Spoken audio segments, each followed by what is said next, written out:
Ang gawain na ito ay gawain na nangangaral ng purong-purong salita ng Diyos. Everybody say amen.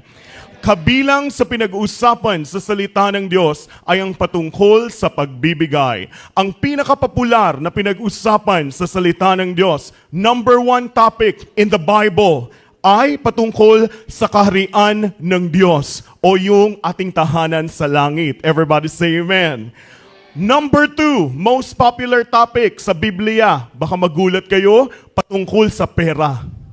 Kung ano ang tamang paghawak ng pera, kung ano ang hindi mo dapat gawin sa pera, kung ano ang dapat mo gawin sa iyong ari-arian, paanong hindi mo dapat sambahin ang iyong ari-arian, yan ang pangalawang pinakasikat na pinag-usapan sa salita ng Diyos. Everybody say amen. Kaya kabilang sa pangangaral ng purong salita ng Diyos ay ang pangangaral patungkol sa pagbibigay. Everybody say amen. All of the sisters say amen. Nais ng Diyos na lahat kayo ay guminhawa. Sinong nais guminhawa? Taas ang kamay.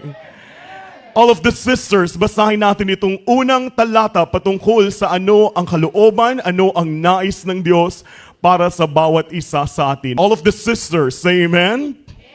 Kindly read it.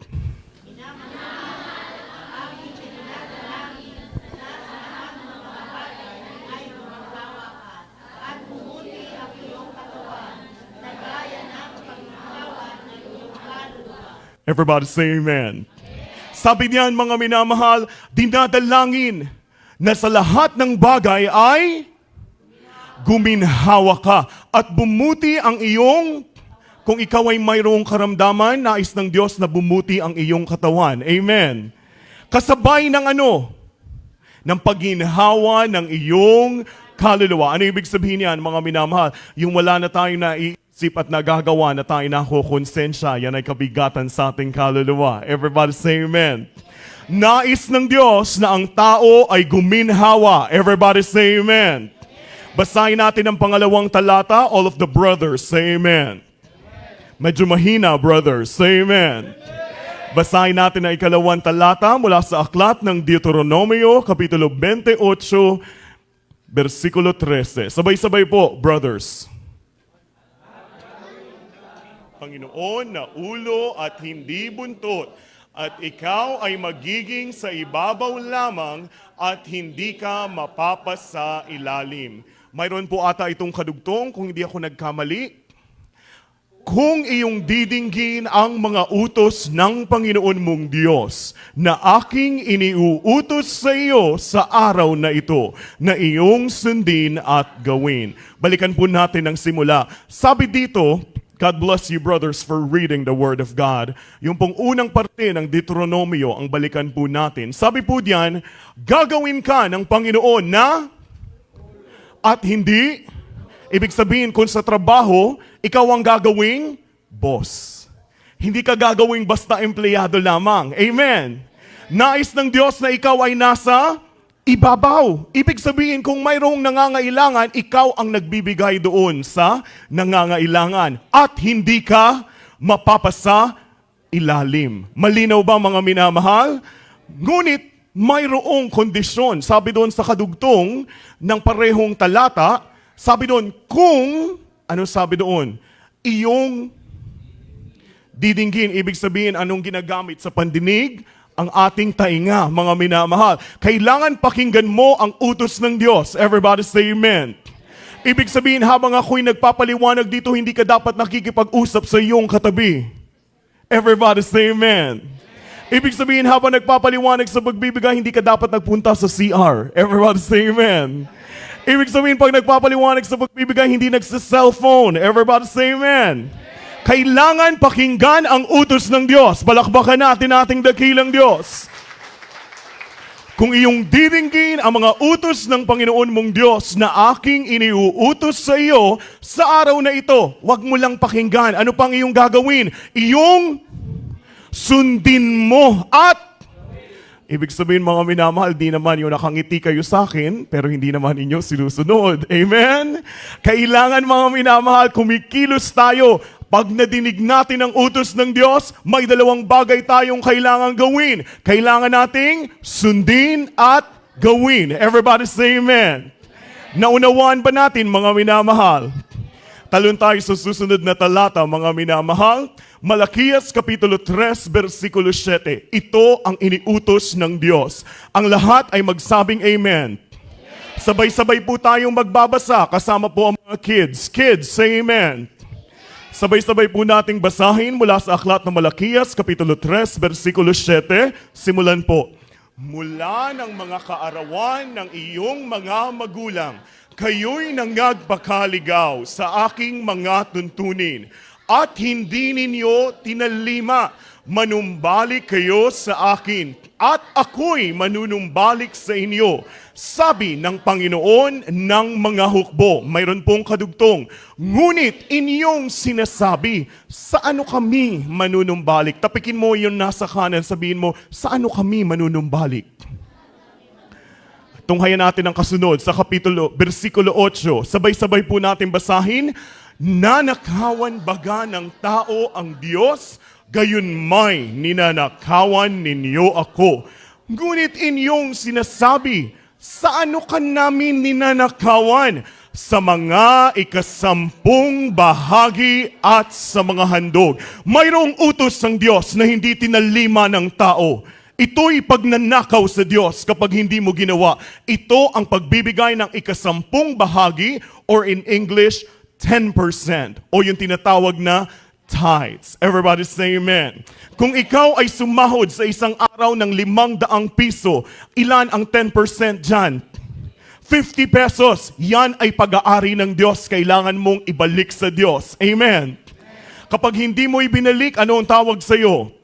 Magnanakaw ka sa harapan ng Diyos.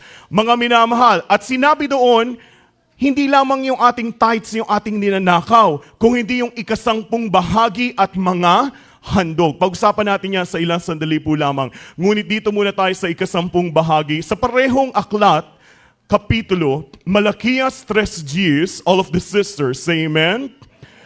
Sabi dito, sisters, pakibasa.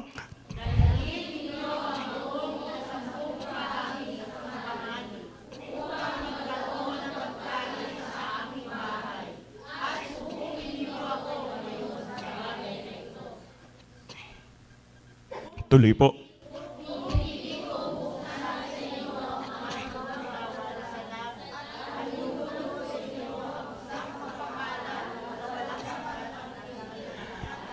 Amen. Sabi doon sa simula, mga minamahal, dalhin ang buong ikasampung bahagi, the 10%. Hindi mo ibibigay sa iyong nanay?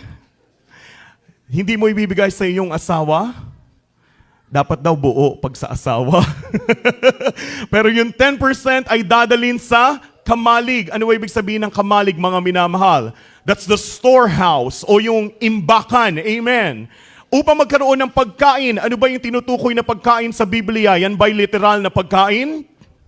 Hindi, mga minamahal, ang tinutukoy diyan ay yung pagkain na salita ng Diyos. Amen. Sabi doon, dalhin mo ang buong ikasampung bahagi sa simula po na Malakias 3:10.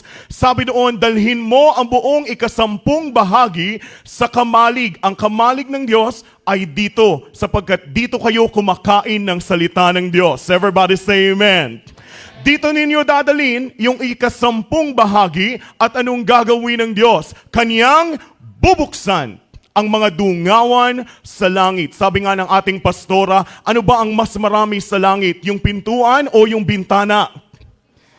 Marahil mas marami yung bintana. So bubuksan ng Diyos hindi yung nag-iisang pinto, kung hindi yung maraming bintana sa langit. At anong kaniyang gagawin? Siya'y maghuhulog ng isang pagpapala pa lang, walang sapat na silid na kalalagyan na. Hallelujah! Hallelujah! Hallelujah! Kaya tayong magkakaloob at tayong magbabalik sa Diyos ng ating ikapo o ng ating tithes. Everybody say amen.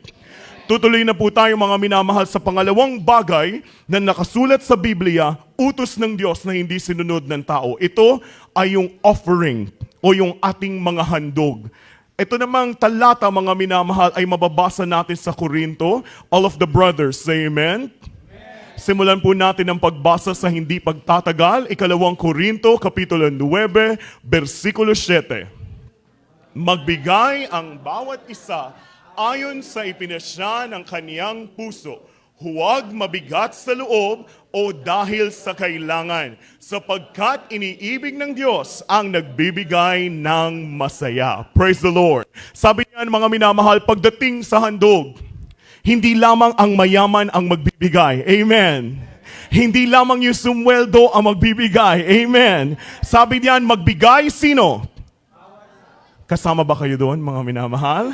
So lahat tayo ay magbibigay hindi lang ng ating ikapo sapagkat ay binabalik lamang natin sa Diyos, tayo ay magbibigay din ng ating handog. Ayon sa ipinasya ng inyong puso, ibig sabihin the amount that you give is according to what your heart purposeth o kung ano yung nais ng inyong puso.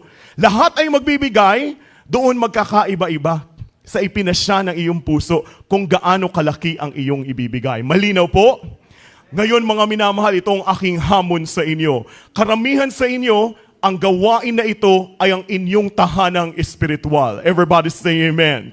Huwag kayong magbigay ng pangregular na service na offering lang sa araw na ito. Kayo'y magbigay ng isang espesyal na anniversary offering sa ating dakilang Diyos sapagkat siya'y nagtatag ng isang tahanan na maaari nating matawag our church home. Amen.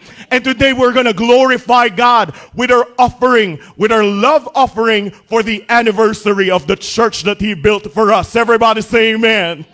Hallelujah, hallelujah. Sa iba naman, mga minamahal, hindi laging dumadalo dito. Ngunit tuwing mayroong pangangailangan, dito nagpapapanalangin sa mga nanonood sa ating live stream. This is your prayer line. This is your helpline. Dito kayo humihingi ng panalangin kapag mayroong kayong suliranin. Huwag ninyong sayangin ang pagkakataon na magkaloob ng espesyal na pag-aalay sa Diyos. A special offering for the anniversary of your prayer helpline. Palakbakan natin ating dakilang Diyos. Hallelujah, hallelujah. At tayo'y magbibigay na hindi napipilitan, tayo'y magbibigay na masaya. Everybody say masaya.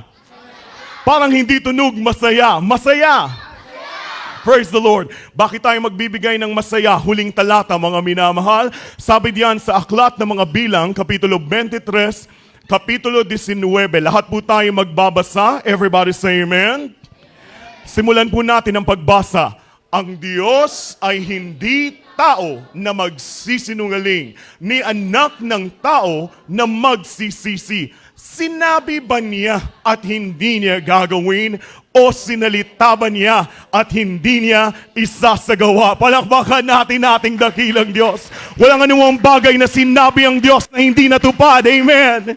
Hallelujah. 2,000 taon na nakalipas mula noong dumating sa mundo ating Panginoong Hesukristo, hanggang sa mga oras na ito ang nagaganap sa daigdig, ang mga digmaan, ang taggutom, ang pagmamahal ng presyo ng mga bilihin, lahat yan ay nakasulat na sa salita ng Diyos. Lahat ng sinabi ng Diyos ay natutupad. Kung sinabi ng Diyos na nais niyang guminhawa ka, yan ay matutupad kung iyong gagawin ang kalooban ng Diyos. Hallelujah! Hallelujah! Lahat po tayo tumayo at ating gagampanan ang ating tungkulin sa Diyos at ating gagawin ang ipinag-utos sa atin ng Diyos sa araw na ito. Tayo magbibigay ng ating tithes and offerings at habang kayo'y naghahanda ng inyong ipagkakaloob sa Diyos.